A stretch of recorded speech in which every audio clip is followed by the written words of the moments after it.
Qu'on voit là, c'est Volodymyr Zelensky qui rencontre les inspecteurs de l'AIEA, donc parce qu'on sait qu'ils sont arrivés à Kiev, images qui ne sont pas en direct, puisqu'on a rarement des images qui nous parviennent en direct pour des questions évidentes de sécurité. Enfin voilà, il les a rencontrés ou il est encore en train de les rencontrer, on ne sait pas exactement. Vous vouliez rajouter quelque chose ? Il y a peut-être un itinéraire plus facile que d'autres, c'est le fleuve. Oui. Parce que Zaporijia est de l'autre côté, sur la même rive en face. Et donc on pourrait imaginer qu'un acheminement des experts par une simple vedette ou une vedette bien escortée avec un transfert d'escorte, on peut tout imaginer sur l'eau, permettrait d'acheminer ces experts sans leur faire courir le risque d'une embuscade sur une route.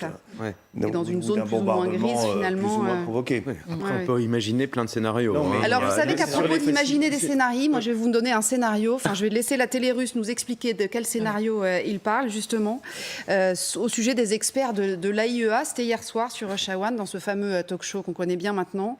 Tendez l'oreille, c'est pas très long, mais ça vaut le coup d'écouter ce qu'ils disent. Так вот, возвращаясь к МАГАТЭ, визит будет успешным для нас, если польские и литовские представители МАГАТЭ не заминируют что-нибудь на Запорожской атомной электростанции. Вы не смейтесь. Même la présentatrice a un petit sourire. Bon. Il n'a pas dit que ça. Il a continué en disant, car vous savez, les dirigeants occidentaux sont des dérangés.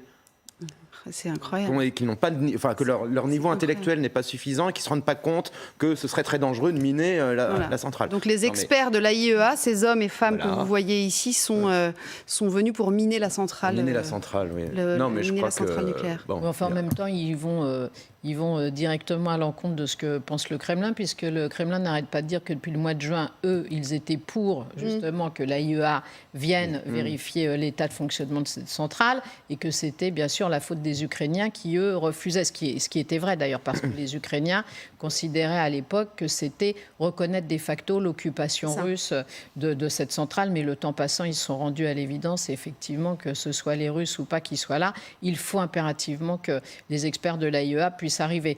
Mais donc du coup, là, je pense qu'ils n'ont pas vraiment été la voix du Kremlin. Ils n'ont pas été briefés.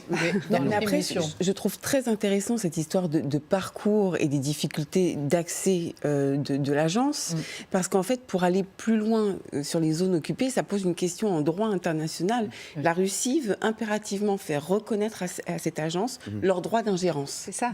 Donc, et donc, pour mettre à mal la question beaucoup soulevée par le président de la République, cette question de souveraineté. Et donc, moi, je me pose une autre question. Lorsque l'agence arrivera peut-être à destination, sur la durée, en fait, de cette expertise, parce que les Russes ne vont pas les laisser ad vitam faire leur analyse, etc. C'est ça. Ils souhaitent d'ailleurs laisser quelques experts de façon permanente. Ils souhaitent que ces experts puissent rencontrer les ouvriers ukrainiens seul à seul dans un bureau. Ça se paraît assez peu probable. Enfin voilà, c'est vrai que c'est tout ça. À quel vous nous disiez d'ailleurs en antenne, amiral, c'est une mission qui est abominablement difficile pour ces experts. Oui, certainement, parce qu'ils ont un rôle qui est très technique par définition, et en même temps, on voit bien qu'ils sont pris comme des acteurs politiques. Chacun est un peu un ambassadeur de son pays, en même temps un ambassadeur des Nations Unies. C'est vraiment une grande expérience. Et puis ils sont sous les feux de la rampe complètement, alors que d'habitude les missions de l'AIEA sont vraiment très techniques.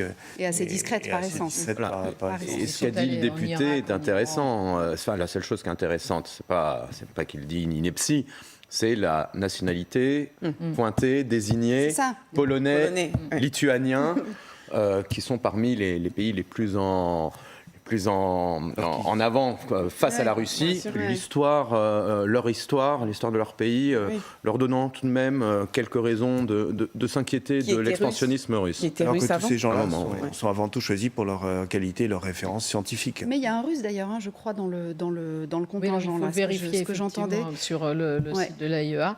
Mais ce qu'ils ont oublié de dire aussi, c'est qu'en revanche, les Russes avaient obtenu qu'il n'y ait ni Britanniques ni Américains dans la délégation. Mais les experts de l'AIEA, même si effectivement, comme je disais, ce ne sont absolument pas des combattants, ce sont vraiment des scientifiques qui travaillent sur des dossiers très pointus, très difficiles. Ils ont aussi l'expérience des terrains justement difficiles, puisqu'en ce moment, ils travaillent aussi sur l'Iran depuis de nombreuses années, puisqu'on négocie actuellement nouvel accord sur le nucléaire iranien. Ils étaient en Irak à l'époque de la guerre aussi, là-bas, enfin juste avant les guerres, etc. Donc ce sont des gens à la fois extrêmement, des scientifiques d'un très grand niveau, et qui sont effectivement capables d'opérer dans des conditions difficiles.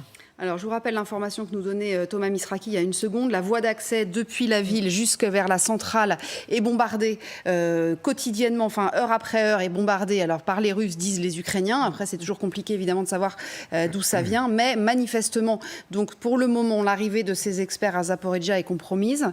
Les Russes souhaiteraient qu'ils passent soit par le Donbass, soit par le sud du pays qu'ils contrôlent. Évidemment, pas question pour les autorités de Kiev qui estiment que ça serait pour eux reconnaître effectivement de facto le fait que les Russes aient annexé, si j'ose dire, ces territoires. On a vraiment l'impression que cette centrale de Zaporijjia est prise en otage quasiment, que les Russes s'en servent comme d'un bouclier. Il y a d'autres informations, juste pour terminer là-dessus, je ne sais pas si l'un ou l'autre a une information là-dessus. J'entendais moi ce matin que les Russes mettaient leurs troupes en fait à l'abri dans la centrale pour que ça leur permettait de faire venir des troupes supplémentaires, parce qu'évidemment là on ne peut pas leur tirer dessus. Pratique. Il y a une photo d'image satellite fournie par Maxar qu'on peut trouver sur le site de l'ISW dont vous parliez tout à l'heure, où on voit effectivement des camions abrités sous des réseaux d'eau qui alimentent les réacteurs. Donc bon, il n'y a pas beaucoup de camions, il y en a 6 sur la photo en question, c'est pas un régiment, mais c'est assez significatif que évidemment ils utilisent. Et voilà, effectivement, leur véhicule.